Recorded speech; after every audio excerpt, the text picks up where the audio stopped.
This is SSPTV News, brought to you by Samsung Productions and the Hazleton Standard Speaker. Some schools are already closed for Friday as Jack Frost continues to grip the area. Hello everyone, I hope you're at home and warm. I'm Ken Karen. I thank you for watching. Remember to check us out in HD on Service Electric Cablevision Channel 513 and watch us anywhere, anytime with the Samsung Productions app. And now let's get to our headlines from SSPTV and the Hazleton Standard Speaker. Today's snowy weather and hazardous roads forced the cancellation of classes in the Hazleton Area School District, and because tomorrow's forecast calls for frigid conditions and a high of only 6 degrees, classes have already been canceled for Friday, January 5th. For those who must travel, visit 511pa.com or download the free 511pa app for the latest on the road conditions. I'll have the latest on the forecast later in the program. The wintry mix has impacted bus service in our area. Hazleton Public Transit officials tell us that the snow emergency routes are now in effect. That means bus travel will be limited to the main roads. For a complete list of emergency bus routes, go to ridehpt.com. The site will also be updated when routes return to normal. An investigation is underway into the discovery of 2 dead horses left in a remote area of East Union Township. East Union Township Police posted a request for information on the incident on their Facebook page. The 2 deceased malnourished horses were found along Girard Manor Road in Feeneyville, not far from Shepton. Police believe they were dropped off sometime between 6 p.m. on New Year's Day and 11 a.m. on January 2nd. Police, along with humane officers from the Hillside SPCA, are investigating. A reward is being offered for information leading to an arrest. Anyone with information is asked to call East Union Township Police at 570-384-5829. Hazleton City Council voted last night to temporarily transfer $1.5 million from a pension fund account. The money will be used to pay the city's monthly operating costs and outstanding bills. It will then be returned to the pension account by December 31st, as was done in 2017. Council approved the transfer 4-1 with Jean Mope voting no. However, council members Allison Barletta and Tony Colombo voted yes on the condition that the city solicitor provide a written opinion stating that the transfer is legal. Meanwhile, City Hall is closed today and tomorrow to allow for a boiler replacement. You can read more about the council meeting in today's Standard Speaker and at standardspeaker.com. The borough of McAdoo has a familiar face back in the mayor's office. Lisa Sugar talked with him about his return to office and his goals for the new year. On Tuesday, the borough of McAdoo swore in its newest mayor, and it is a very familiar face. Dane Watrow is once again at the helm in the borough of McAdoo. Congratulations on becoming the mayor of McAdoo once again. Thank you, Lisa, and thank you, News 13, for having me here today. It is our pleasure. I know we talked about this in the past. You had decided not to run anymore for mayor, but the residents decided differently and wrote your name in. You ended up on the ballot and you ended up being the mayor. Very true. In the primary election, it was a total shock to me. I got a phone call the next day and they said, "Hey, Dane, guess what? You're going to be on the ballot in November." And I said, "Come again?" And they said, "Yes." So I sat down with my wife, my family. I said, "Look, we had an option to pull out of this, stay with it." And we decided that, hey, this is a lot of people wrote my name in. Like, let's stick with this and see what happens. And if the people want me back, I'll be more than happy to serve because that's what I like to do. I like to serve people. We were talking before we went on the air, and you said you love solving problems, you love working with people, and people have been calling you already, even though you just took office this week. That's very true. Just yesterday, I was very pleased. I got a phone call, some issues going on Blaine Street within my realm of things, and we pass it off to the police department, and they're moving aggressively with it. And I just encourage the people, if there's issues that I could help within my area, please feel free to call me anytime. Now, some of the concerns you have for the borough, you said blight is at the top of the list. Blight is. I mean, let's face it. McAdoo, it's not that pretty place that we once knew of. And I truly believe in my heart, myself, along with the 7 council members, we all have the same vision. Now it's just putting that together and coming together and moving forward so we can work as a team. And that's what we're going to be. We're going to be a team because we're going to have that police department, we're going to have code enforcement, we're going to have zoning all working together. The mayor's office and council members, each and every one of them. Doesn't matter, this party line, that's done and over with. That was in November. Now we're going to move forward. I had a couple of great conversations with some council members on both sides, and everybody's excited about moving forward. And I have a few more I want to make contact with to go ahead and move McAdoo forward. And you said on Tuesday, council will be meeting, and they'll be choosing the committee heads at that point. So that's important as well. That is very important. It's as I told you prior to coming on here, that that's very important, because those chairwomen or chairmen of those departments are going to be leading McAdoo in those areas, if it's street, if it's police, whatever it could be. We have a lot of great background. We have a former police officer that serves on council. We have insurance agent that serves on council. So much intelligent people that we have. We have a councilwoman, Mary LaBert. She great knowledge, been a former borough secretary many years ago, brings a lot of great knowledge to the police department. So we're going to see what the president has to do, pharmacist, so he knows the business aspect of things. So I really believe we have a great team of people that when they assign these committees, that they're going to put those key people in those positions, and we're just going to keep on moving forward.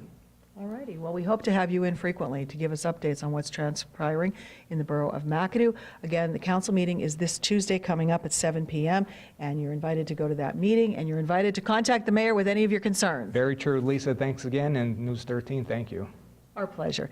McAdoo Mayor Dane Watrow. Thanks, Lisa. A new mayor and 2 new council members took the oath of office Tuesday night in the borough of Tamaqua. 19-year-old Nathan Gerace is the youngest person to serve as Tamaqua mayor. He won last year's primary and had no opposition in the general election. Gerace took the oath of office along with incumbent councilman David Mace and new council members Richie Linkhorst and Mary Linkevich. Mace was appointed as council president, and Brian Conley was named vice president.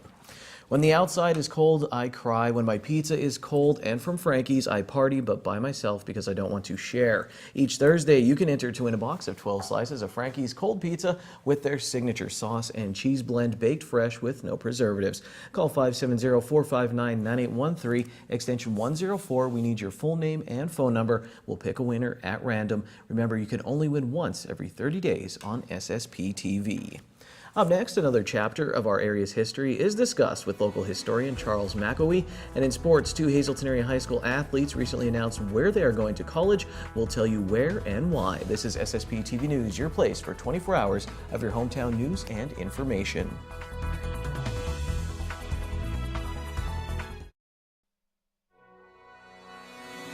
This is SSPTV News, brought to you by Samsung Productions and the Hazleton Standard Speaker. Well, each week, Charles McElwee is here to keep us updated on the history in our area. He is vice president with the Greater Hazleton Historical Society and Museum. And for the new year, you want to kick things off the right way by talking about the new year for the Historical Society. Yes, we're just coming off a year where we were more behind the scenes than we were in 2016. Not as many events, but that's not to suggest that we weren't working hard and trying to promote our preservation efforts in Hazleton. It was just really, we were trying to kickstart the Historic District project and then raise money to keep the museum going. So we started a capital campaign this year. We still need to raise money. We are a long way behind our goal, and we can't continue our operations without the financial support of people in the community, building up our membership base. So we hope that continues for the new year.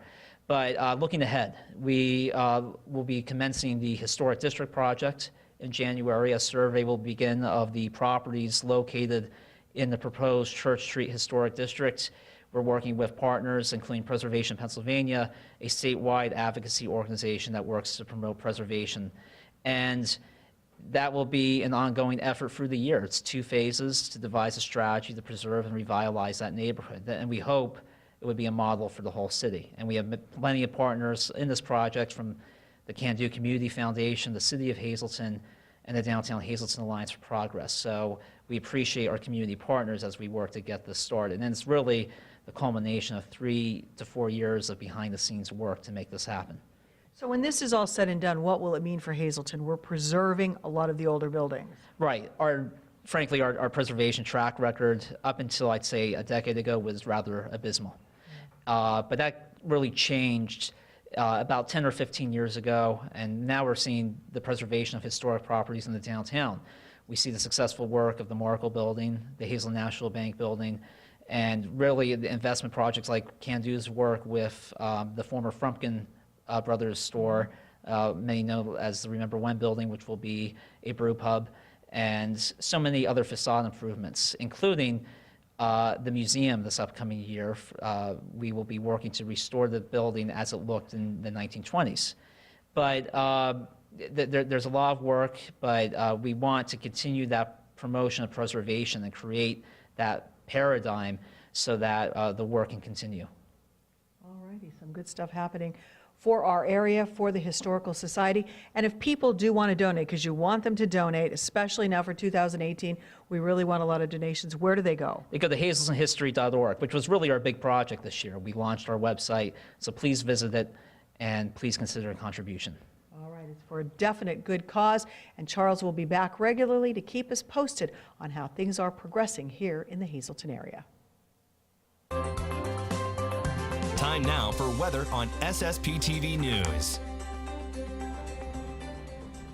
Forgot my winter hat at home and almost died getting this weather shot, so I hope you enjoy it. Let's take a look at our forecast now from the National Weather Service. Tonight, it's cold, so stay inside, bundle up. We do have a slight chance of snow showers before 8 p.m., mostly cloudy, low around 1 with the wind chill. It will feel like negative 19 degrees with wind gusts as high as 34 miles per hour. Friday, mostly sunny, cold, high of 5 degrees. It will feel like negative 20 degrees with wind gusts as high as 36 miles per hour. Friday night, it will feel like negative 17 with the wind chill. The low is negative 2, partly cloudy skies. Saturday, mostly sunny and cold, high of 6 degrees, wind gusts of 25 degrees. Saturday night, mostly clear, low of negative 5. Sunday is mostly sunny, but a high of only 17. At night, mostly cloudy, low of 11 degrees.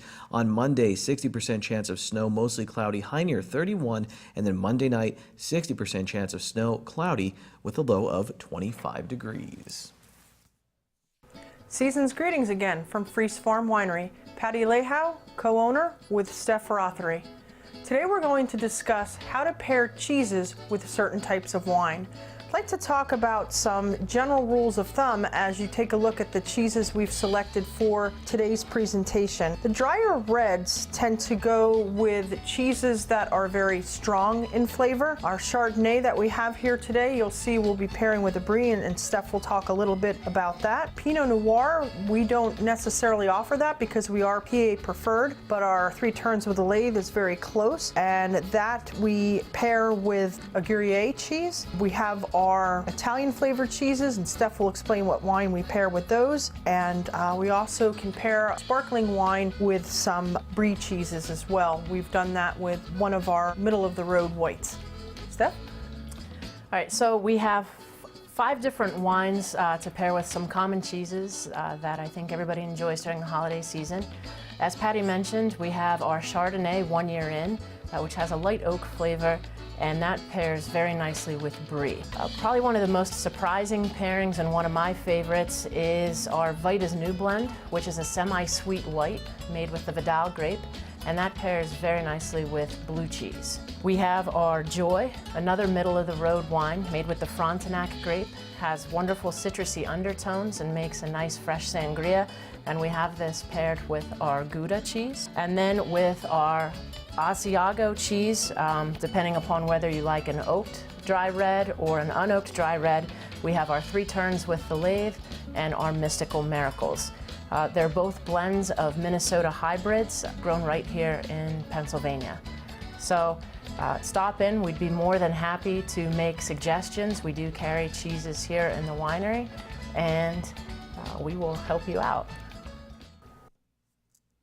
Freya's Wine and Frankie's Pizza. That'll get you through the cold weather. Here's your midday winning lottery numbers now on SSPTV News. Pick 2, 69, pick 3, 800, pick 4, 1349, pick 5, 43510. The wild number is 8. We're going to talk with a Hazleton area field hockey player who committed to Brown University right after this break. Time now for sports on SSPTV News. Happy to have Hazleton Area High School senior Megan Reed with us from the Hazleton Area field hockey team heading to Brown University next year in the Ivy League. I asked you this before the interview, and you said you never watched Gilmore Girls. No. Is it because it's just not your style, or is that like a little too old, like it's my generation kind of? I mean, my sister used to watch it, but I just could never get into it, so. What do you watch? What are you into? Anything? The Office. The Office. I could binge watch that over and over again. Who's your favorite character? Dwight. Dwight. Really? I enjoy Dwight too. He is funny. Anyway, I brought up the Gilmore Girls for a reason. When I think of Ivy League, I think of the Gilmore Girls. Rory, main character, went to Yale.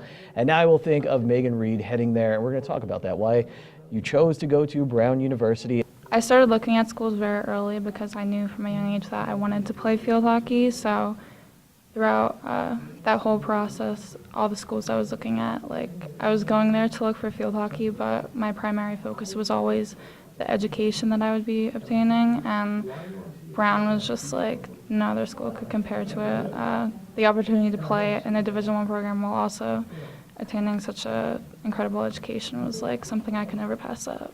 Neuroscience. So if I get this wrong, just laugh at me. Brain. I mean, we talk about neuro and science. What are we talking about here?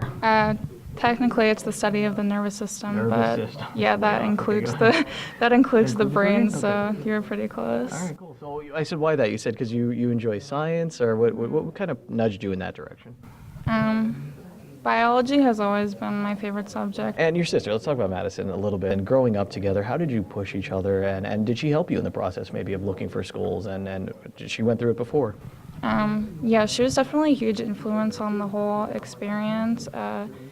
Even when she was like in her high school and started looking at different schools, like I would always kind of tag along, or like I was kind of there with her for the whole process. So when it was my turn to go through the whole experience, I really learned a lot from her. And even just growing up and be able to play together and train together, she was always pushing me to become a better athlete. So I was really grateful for that. I looked at the schedule. Is there any chance you'd ever play Hofstra? No, we actually we tried to get a game this year, but they already made the schedule. So I want to talk about the fundraiser, but how did that come about? And it was for Corey's place, I believe. Let's talk about how this all came about. It was actually Leah Mullery's idea originally. She wasn't really, it was kind of just an idea that she had because I know a lot of other sports have all-star games, but that was never something really done with field hockey. So she really wanted to do that, and she reached out to me and asked if I would help her. And together we kind of organized the whole thing. We reached out to all the different schools and coaches and just started getting people involved. And we decided to make it a charitable event and raise money for Corey's place. Hazelton area memories. With this young team this year, I mean, did you expect to get as far as you guys did? I think we were all kind of a little unsure going into it because it was such a young team, but even from the start, I had a pretty good feeling because the girls, even though like so many of them had never experienced what it was like to play in a district game, like they all still had this like drive to want to succeed, and it was really cool like seeing how we continued to come together throughout the season, and then getting to play our district game on our home field was really like a good way to end the career. So did you learn something? I mean, you're obviously good at field hockey. Did you take anything away leadership-wise? Have you always been a leader? I mean, when you sit there and you're like, all right, I have to kind of guide some of these younger players. Yeah, it was definitely a different experience. I mean, I'm not exactly the most vocal leader, but I always appreciate any opportunity I get to help younger players grow and develop, because I know that when I was their age, like I had girls that would help me, so it was cool to be the one giving back in this sense. I'm going to sign off, and we have more news coming out of the Hazelton Area High School, but before that we talked to Mary Kelly, Megan's head coach from here at the Hazelton Area High School in the Lady Cougar field hockey program. Megan's patience this past season was unbelievable. She was a wonderful teacher, you know, to the younger kids we had. She was so patient with them, and really she made a huge difference in the success of our program. Does she do so well on the field that a school like Brown or Division I scouts would come in and say, yeah, we want her on the team? Yeah, she's one of those players that when you see her play, she just appears to be so big on the field, just because her presence is so big, because she is so skillful, you know, on both sides of the ball, offense and defense. My wife and I have watched the entire Gilmore Girls series 3 times and The Office 4 times. Anyways, congratulations to Megan Reed, and here's the other news I was talking about coming out of the Hazleton Area High School. Boys volleyball player Everett Fritz signed his letter of intent to continue his academic and athletic careers at Wilkes University. I first started playing volleyball at my family reunion. Every year we played it wasn't really a tournament, it was just a recreational game that we always had, and I just loved the sport. My dad also played on a team with his work every week that I would go and watch, and it's just a sport that I've enjoyed watching, enjoyed playing, and when I found out our school had it, I couldn't resist but to try out. So when you started looking for schools, how do you end up at Wilkes? I mean, are they looking at you? Is it kind of a mutual, I know what I want to go for? Or? It was a little bit of a mutual respect toward each other. They contacted me first. My sophomore year, the coach was in our conference, and he said he was very interested. And from then on, we just kept up contact, and they had a really good program for my major. They're one of the best in the nation. And it seemed like a really good fit, and I've been to the campus. I enjoyed it. I enjoy the program. They're newer, so they're up and coming, and I hope I can bring something new to the team. What's your dad's name? Robert. Do you ever play with him still? I mean, is there still that family volleyball game? Or? He doesn't play as much anymore, but we still play. He still comes out to my games and supports me all the time. Fritz plans to major in biochemistry and totally dominate in his family volleyball games. I added that last part, he really didn't say it. One postponement to tell you about: the Hazleton Area girls basketball game at Crestwood, scheduled for Thursday night, has been postponed. They will now play on Saturday, January 13th. And that's sports for this Thursday.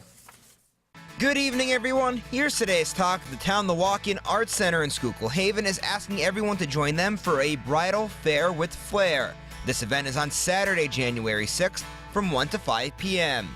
The Tamaqua Community Arts Center is having a paint and sip fundraiser that will benefit Lutherans Angels, a Relay for Life team. This event is on January 10th at 6 p.m. The cost is $40. And one today's social report with a very special happy birthday going out to Debbie Lasant from your family, friends, and everyone here at SSPTV News. SSPTV News would like to send our sincere condolences to the family and friends of these recently departed. William Davidowitz of Hazleton. Funeral was today at 11:30 a.m. at Temple Israel in Wilkes-Barre. Shiva is Friday from 2 to 4 p.m. and Sunday and Monday from 2 to 4 p.m. and 7 to 9 p.m. at the Davidowitz House at 622 Meadow Lane Avenue in Kingston. The Rosenberg Funeral Chapel is in charge of the arrangements. Joan W. Evanshow of Sugarloaf Township. A memorial service will be held on Saturday at 11 a.m. at Christ Lutheran Church in Hazleton. The Butler Chapel of the Crofton Hughes Funeral Home is assisting the family. John C. Moranke of Freeland. Mass is Saturday at 10 a.m. at Our Lady of the Immaculate Conception Parish at St. Anne's Church. Friends may call Saturday from 9 to 10 a.m. at the church. The McNulty Funeral Home in Freeland is in charge of the arrangements. Attention pay-per-view subscribers, if you see your name now on SSPTV News, you can call in and win a free movie from Service Electric Cablevision. Today's winner is Harry Bowers of St. Clair. Call now at 570-455-7267, extension 104, for your free movie. Today I learned what neuroscience is and that Frankie's Cold Pizza can warm your heart. To win a free box, get entered into our contest. Call now 570-459-9813, extension 104. We will pick a winner at random. We need your full name and phone number. We'll have more fun tomorrow. Enjoy your night. Stay warm. Take it easy, everyone. Watch us online anytime at ssptv.com and follow us on Facebook and Twitter.